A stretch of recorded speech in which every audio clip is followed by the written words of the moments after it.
जय जगन्नाथ पिलामान साहित्यान चैनल को समस्त स्वागत। किसी दिन व्यवधान पर पुणी आज क्लास स्टार्ट कले।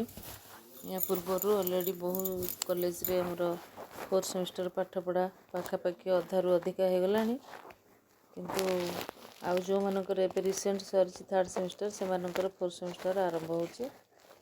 तेणु यही परिप्रेक्षी से दृष्टि रखी मुझे पुणी 4th सेमेस्टर क्लास स्टार्ट कर।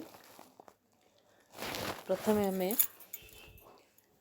8th paper 4th semester 8th paper core course 8th से आधुनिक ओडिया कविता जो अच्छी 3टी कविता 3rd यूनिट वीरराणी सुखदेई विरही घन आ गोटे प्रतिमा नायक यही 3rd यूनिट हम फर्स्ट स्टार्ट कर।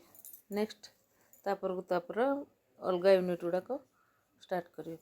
मैंने चैनल को सब्सक्राइब करिवो शेयर करिवो जो मैंने तुम्हारे फ्रेंड अच्छा से शेयर करिवो तुम मानकर तो बहुत बड़ बड़ फ्रेंड सर्कल से भितर भी शेयर कले अधिकारु अधिका शेयर हेले मते प्रोत्साहन मिल क्लास अधिक करने वीडियो अपलोड करने। अच्छा पढ़ा स्टार्ट करवा। आज जो विषय मुझे पढ़ेबी सेटा है वीरराणी सुखदेई तार रचयिता हेले राधामोहन गणनायक। एथिरे मु टेक्स्टा दे देछि। बर्तमान मु कवि परिचय आलोचना करुछि। नेक्स्ट क्लास रे आम टॉपिक पर्यंत जीवा। आज जति पर्यंत हो पारा ता परठू नेक्स्ट क्लास रे देखिबा। अच्छा राधामोहन गणनायक जन्म होची 1911 मसीहा अगस्त 25 तारीख। ताको पिता हेले महादेव गणनायक माता हेले गोलकमणि देवी। तांको गर्भरु भाद्रव शुक्लपक्ष तृतीया तिथि से जन्मग्रहण करथिले।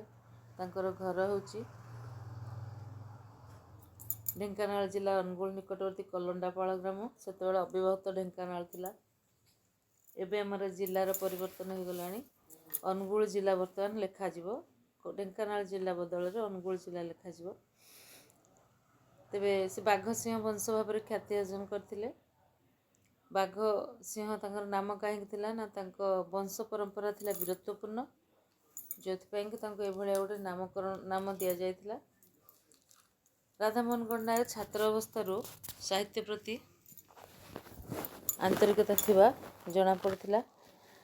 कारण से समय से लिखा कविता लिखा आरंभ करथिले। तांकर रचना गुड़िक सहकार एवं उत्कल साहित्य पत्रिका रे प्रकाशित होता। छात्र जीवन रे जो लेखा गुड़ाक से रचना कर माने बाहर लिखी ता बहु वर्ष पर बनराजी नीला कविता संकलन रे प्रकाश पाइथिला। ये जो ना गुड़िक मुझे कहूँ कौ पत्रिका प्रथम कविता प्रकाश पाइथिला को कविता गुड़िक प्रथमे कौ संकलन रूप नहीं से गुड़िक सब सर्ट टाइप क्वेश्चन आसीपे। तेबे जो कविता गुड़िक बनराजी नीला संकलन रे स्थान पाइथिला से अनेक थिला अनुवाद कविता इंग्रजी कवितार अनुवाद ही कवित्व स्फुरण होइथिला। से बहु कविता मध्य छद्म नाम रचना करथिले जेमिति कि अग्निमित्र उपगुप्त एभली। 1930 मसीह तांकर विवाह हो जाइथिला। शिक्षा जहाँ जमी शिक्षा समय कटिगला जो वृत्ति समय आसला से समय राधामोहन गणनायक ओडिशा साहित्य एकाडेमी उपसभापति भाव में पाखापाखि 6 वर्ष काल दायित्व तुलाइथिले। साहित्य एकाडेमी द्वारा जो प्रकाशित था त्रैमासिक पत्रिका मुखपत्र सेटा हला कोणार्क तार संपादक भाव से दायित्व निर्वाह करथिले। स्मरणिका पत्रिकार मध्य थिले से संपादक। 1942 मसीहा संपादन प्रकाश पाइथिला कुंतला कुमारी स्मरणिका। केंद्र साहित्य एकाडेमी रे परवर्ती समय से सदस्य भाव रही पाखापाखि 5 वर्ष पर्यंत। 1975 मसीह सूर्य और अंधकार कविता संकलन केंद्र साहित्य एकाडेमी पुरस्कार आ 1990 मसीह पद्मश्री उपाधि से भूषित होते। 1993 मसीह प्रथम अति बड़ी जगन्नाथ दास पुरस्कार मिलता आ उत्कल रत्न मिलता 1997 मसीह। ये थिला तांकर कृति तांकर कृतित्व ତାଙ୍କର କୃତି ବିଷୟରେ ଦେଖିବା। କବି ରାଧାମୋହନ ଗଡ଼ନାୟକ ଥିଲେ ଜାତିପ୍ରେମୀ, ଜାତି ଓ ଭାଷା ପ୍ରେମୀ। ଐତିହ୍ୟ ଓ ପରମ୍ପରାକୁ ସେ ପ୍ରାଣ ଭଳି ଭଲ ପାଉଥିଲେ। ଇତିହାସ ଓ କିମ୍ବଦନ୍ତୀର ଆଧାର କରି ଜାତୀୟ ଜାଗରଣର ମନ୍ତ୍ର ସେ ଲୋକମାନଙ୍କ ଭିତରେ ଭରିଦେବା ପାଇଁ ଚେଷ୍ଟା କରିଛନ୍ତି ତାଙ୍କ ରଚନା ଭିତରେ। କିମ୍ବଦନ୍ତୀ, ଐତିହ୍ୟ, ପରମ୍ପରା ପ୍ରତି ସଚେତନ ଥିଲେ ମଧ୍ୟ ପଲ୍ଲୀପ୍ରାଣତା ମାନବିକତାକୁ ସେ କେବେ ହେଲେ ଭୁଲି ଯାଇନଥିଲେ। ନିର୍ଭୀକତାର ସହ ନିଜର ଚିନ୍ତା ଚେତନାକୁ ସେ ପ୍ରକାଶ କରିଥିଲେ। କୌଣସି ପରିସ୍ଥିତିରେ ସେ କୌଣସି ସ୍ଥାନରେ ସାଲିସ କରିବାକୁ ପସନ୍ଦ କରୁନଥିଲେ। ଯାହା ଉଚିତ, ଯାହା ସତ୍ୟ, ତାକୁ ସେ ନିର୍ଭୀକ ଭାବରେ ଏବଂ ସ୍ପଷ୍ଟ ରୂପେ ପ୍ରକାଶ କରିଛନ୍ତି। ତାଙ୍କର ରଚନା ଶୈଳୀ ସ୍ୱତନ୍ତ୍ର, ସେଥିପାଇଁ ସେ ଗୋଟେ ବିଶିଷ୍ଟ ଆସନରେ ଆସୀନ। ଆଉ ମୁଖ୍ୟତଃ ରାଧାମୋହନ ଗଡ଼ନାୟକଙ୍କୁ ଗାଥା କବି ଭାବରେ ଜଣାଯାଏ ଓଡ଼ିଆ ସାହିତ୍ୟରେ। କାରଣ ତାଙ୍କର ଯେତେ ରଚନା ପ୍ରାୟତଃ ସବୁ ଗାଥା କବିତା ଭାବରେ ଓଡ଼ିଆ ସାହିତ୍ୟରେ ପରିଚିତ। ତାଙ୍କ ରଚନା ଗୁଡ଼ିକ ଅତି ସୁନ୍ଦର ରଚନା। ଏଇଭଳି ଗୋଟେ ନିର୍ବିବାଦୀୟ ଚରିତ୍ର ତାଙ୍କର ସୃଷ୍ଟି ସମ୍ଭାରକୁ ଅତି ସୁନ୍ଦର ଭାବରେ ପ୍ରତିଫଳନ କରିଛନ୍ତି ଯେଉଁ ପାଠକମାନଙ୍କ ପାଇଁ। ରାଧାମୋହନ ଗଡ଼ନାୟକ 2000 ମସିହା ଫେବୃଆରୀ 21 ତାରିଖରେ ଦେହତ୍ୟାଗ କରିଥିଲେ। ତାଙ୍କର ଲେଖନୀ ସ୍ଥିର ହୋଇଯାଇଥିଲା, ନୀରବି ଯାଇଥିଲା। ତାଙ୍କ ଭଳି ଗୋଟିଏ ପ୍ରତିଭା ବାସ୍ତବରେ ଉତ୍କଳ ମାତାର ସୁଯୋଗ୍ୟ ସନ୍ତାନ ବା ଉତ୍କଳ ମାତା ତାଙ୍କ ଭଳି ଗୋଟେ ସୁଯୋଗ୍ୟ ସନ୍ତାନ ପାଇଁ ନିଜକୁ ଗର୍ବ ମନେ କରେ। ତେଣୁ ରାଧାମୋହନ ଗଡ଼ନାୟକ ଜଣେ ଚିରସ୍ମରଣୀୟ ପ୍ରତିଭା। ତାଙ୍କର ଯେତେ ରଚନା ସବୁ ରହିଛି ସେ ରଚନା ବିଷୟରେ ଟିକେ ଏବେ ଆଲୋଚନା କରିବା। ସେ ଗୋଟେ କାବ୍ୟନାଟିକା 1940 ମସିହା ରଚନା କରିଥିଲେ, ତାହା ହେଲା କାଳିଦାସ। ତାପରେ ବିପ୍ଳବୀ ରାଧାନାଥ, କାବ୍ୟ ନାୟିକା, ଉତ୍କଳିକା, ସ୍ମରଣିକା, ମୌସୁମୀ, ଏଇଭଳି ବହୁତ ଗୁଡ଼ିଏ ତାଙ୍କର ରହିଛି କବିତା ସଂକଳନ। ଗଦ୍ୟ ମଧ୍ୟ ରଚନା କରିଛନ୍ତି। ଆଉ ଗୁଡ଼ିଏ ରଚନା ଅଛି ଯେଉଁଟାକି ପ୍ରକାଶିତ ହେଇନାହିଁ, ଯେମିତି ମାଳିନୀ ନଦୀର ଢେଉ, ପାଣ୍ଡୁ, ନୂତନ ଦ୍ରୌପଦୀ, ଗାନ୍ଧୀ ଗାଥା, ଗୀତିକାବ୍ୟ ଆଉ ଜଣେ, ଏ ଅପ୍ରକାଶିତ ଅବସ୍ଥାରେ ରହିଛି। ଆଜି ଆମେ ଯେଉଁ କବିତାଟି ପଢ଼ିବା ତାହା ହେଲା ବୀରରାଣୀ ଶୁକଦେଇ। ଇଏ ହେଉଛି ଗୋଟେ ଗାଥା କବିତା। ରାଧାମୋହନ ଗଡ଼ନାୟକଙ୍କ ଦ୍ୱାରା ରଚିତ ଉତ୍କଳିକା କବିତା ସଂକଳନରୁ ଏହାକୁ ସଂଗ୍ରହ କରାଯାଇଛି। ଉତ୍କଳିକା ହେଉଛି ଗୋଟେ ଗାଥା କବିତା ସଂକଳନ, ଅର୍ଥାତ୍ ଏଥିରେ ଯେତେ ସବୁ କବିତା ସ୍ଥାନ ପାଇଛି ତାହା ସବୁ ପୁରାଣ, ଇତିହାସ, ଲୋକକଥା ବା କିମ୍ବଦନ୍ତୀର କୌଣସି ଏକ କାହାଣୀକୁ ନେଇକରି ଆଧାରିତ।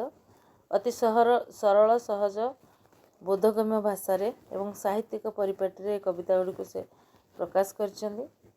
ଯେହେତୁ ଏହା ଭିତରେ ଗୋଟେ ଗୋଟେ ଗାଥା ବା ଗୋଟେ ଗୋଟେ ପ୍ରସଙ୍ଗ ରହିଛି, ତେଣୁ ଏ କବିତା ଗୁଡ଼ିକୁ ଗାଥା କବିତା ବୋଲି କୁହାଯାଏ। ପ୍ରଥମେ ଦେଖିବା ଗାଥା କବିତା କାହାକୁ କୁହାଯାଏ। ଇଂରାଜୀରେ ଏହାକୁ ବାଲାଡ଼ ବୋଲି କହନ୍ତି। ଆଉ ଏ ବାଲାଡ଼ ଶବ୍ଦଟି ଲାଟିନ୍ର ବାଲାର ଶବ୍ଦରୁ ଆସିଛି। ବାଲାର ଶବ୍ଦର ଅର୍ଥ ହେଉଛି ନୃତ୍ୟ। କଥା କବିତା ସୃଷ୍ଟିର ଆଦ୍ୟ କାଳରେ ନୃତ୍ୟ ସହିତ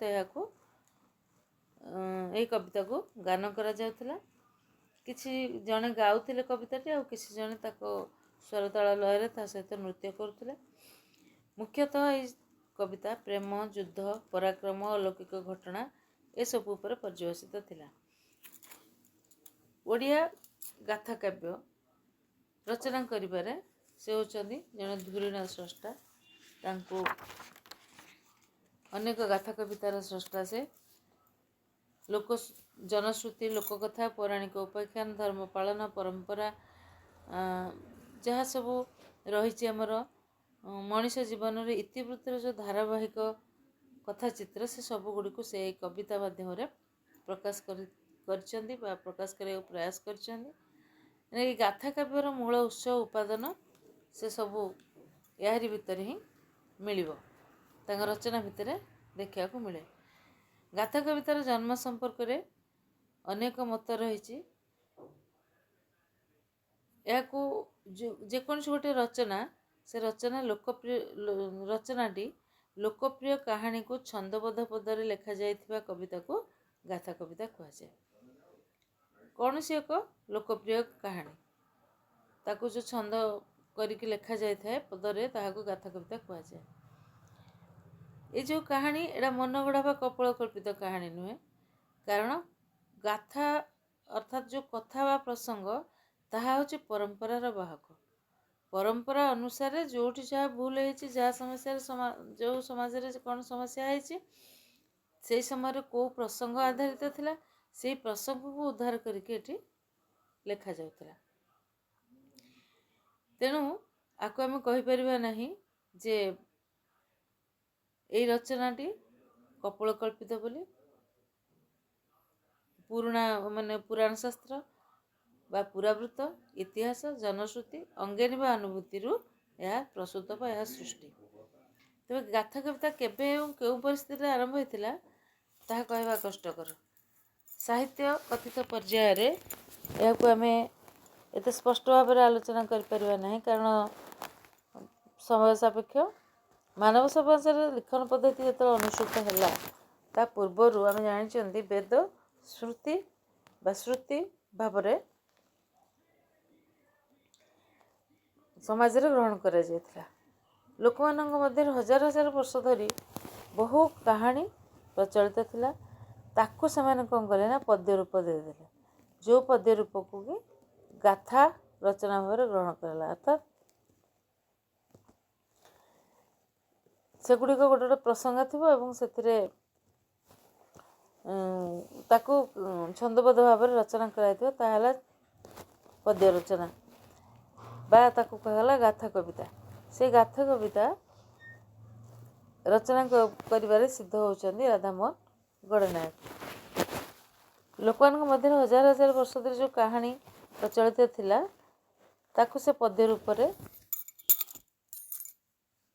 ପ୍ରକାଶ କରିଛନ୍ତି। ଏହାକୁ ବସ୍ତୁନିଷ୍ଠ କବିତା ଭାବରେ ଗ୍ରହଣ କରାଯାଏ।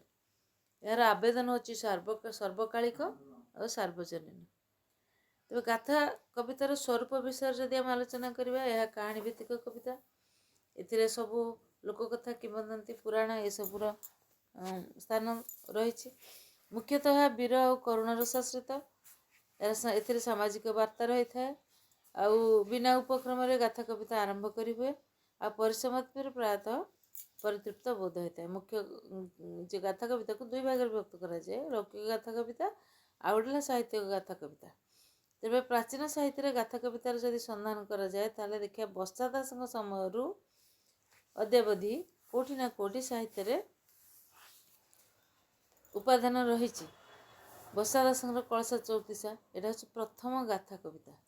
ଓଡ଼ିଆ ସାହିତ୍ୟରେ ପ୍ରଥମ ଗାଥା କବିତା ହେଉଛି କଳସ ଚଉତିଶା।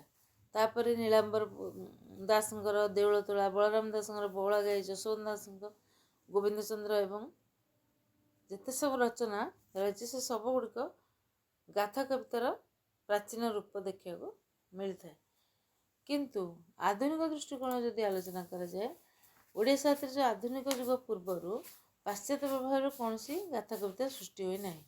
ଆଧୁନିକ ଯୁଗରେ ଅନେକ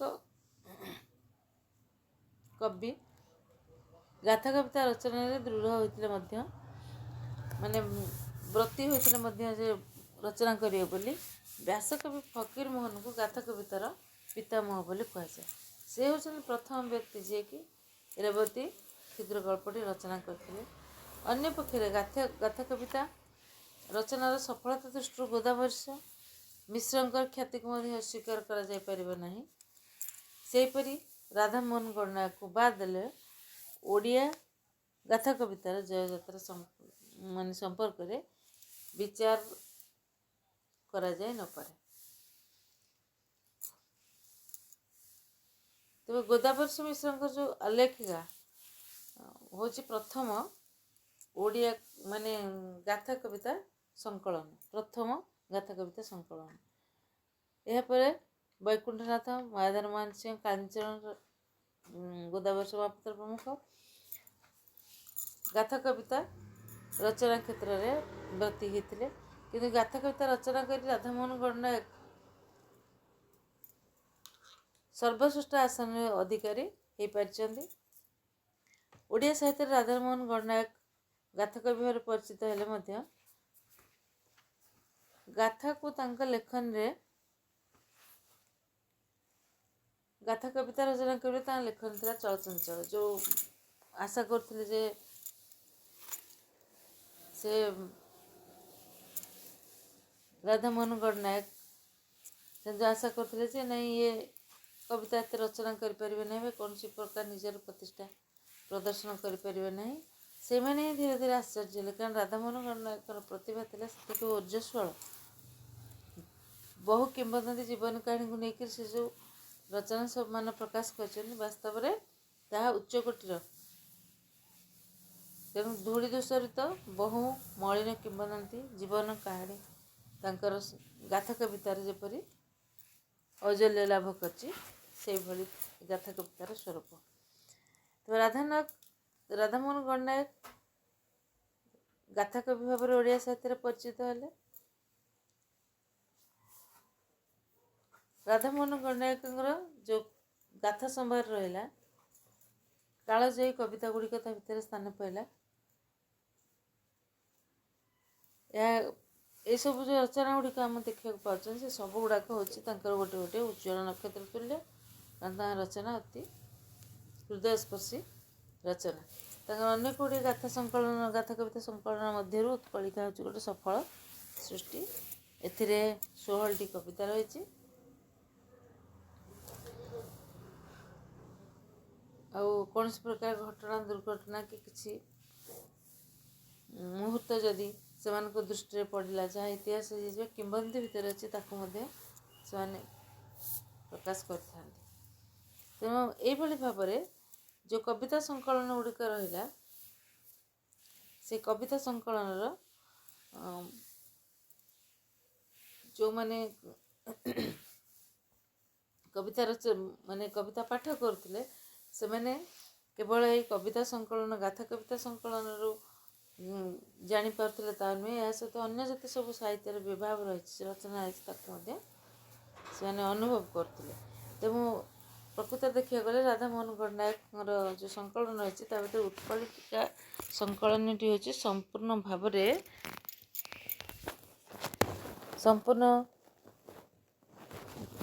ଭାବରେ ସେ ସଂକଳନ ହେଉଛି ଗାଥା କବିତା ସଂକଳନ। ଏଥିରେ ରହିଛି 16ଟି କବିତା। ସେ 16ଟି କବିତା ପିଲାମାନେ ମୁଁ ଯେତେବେଳେ ଦେଇଦେବି ଏହାର PDF ବନେଇକରି ସେତେବେଳେ ତୁମେ ସେଥିରୁ ଏ ସର୍ଟ ଟାଇପ୍ କ୍ୱେଶ୍ଚିନ୍ ଗୁଡ଼ାକ ଲେଖି ନେଉଥିବ। ଯେଉଁଟା ମୁଁ କହୁଛି ସେଇଟା ଟିକେ ମନେ ରଖି ନେଉଥିବ। ତେବେ ଓଡ଼ିଶାର ଇତିହାସରେ ବହୁତ ତଥ୍ୟ ଅଛି ଯାହାକି ଅନେକ ଅଧ୍ୟାୟ ମଧ୍ୟ ରହିଛି ଯାହାକି ମହାରାଣୀ ଶୁକଦେଇ କବିତାର ବିଷୟବସ୍ତୁ ରୂପରେ ଗ୍ରହଣ କରାଯାଇଛି ତାକୁ, ଏବଂ ବିଷୟବସ୍ତୁ ସଂଗୃହୀତ ହୋଇଛି ପଣ୍ଡିତ ମୃତ୍ୟୁଞ୍ଜୟ ରଥଙ୍କର ନାରୀ ଦର୍ପଣ ଏବଂ ବାଙ୍କି ଇତିହାସରୁ। ତେବେ ଶୁକଦେଇଙ୍କ ପରିଚୟ କେବଳ ବାଙ୍କି ଅଞ୍ଚଳରେ ସୀମିତ ଅଛି କହିଲେ ତା ଅତ୍ୟୁକ୍ତି ହେବନି। ତାର ପରିବର୍ତ୍ତନ ବାରମ୍ବାର ଘଟିଛି। କବିତାର ଉପସ୍ଥାନ, ବିଷୟବସ୍ତୁ, ଚାରିତ୍ରିକ ମହତ୍ଵ, ରସ ସୃଷ୍ଟି, ଭାଷା ଶୈଳୀ ଏସବୁ ଆଦିକୁ ଯଦି ଆମେ ବିଚାର କରିବା ତାହେଲେ ଦେଖିବା ବୀରରାଣୀ ଶୁକଦେଇ କବିତାଟି ବାସ୍ତବରେ ଗୋଟିଏ ଗାଥା କବିତା, ବେଶ ହୃଦୟସ୍ପର୍ଶୀ। ଆଉ ଗାଥା କବିତାର ଯେଉଁ ଗୁଣଧର୍ମ ସବୁ ମଧ୍ୟ ସେଥିରେ ରଚନା ଭିତରେ ଦେଖିବାକୁ ପାଇଛି। ତେଣୁ ଆମ ସାହିତ୍ୟର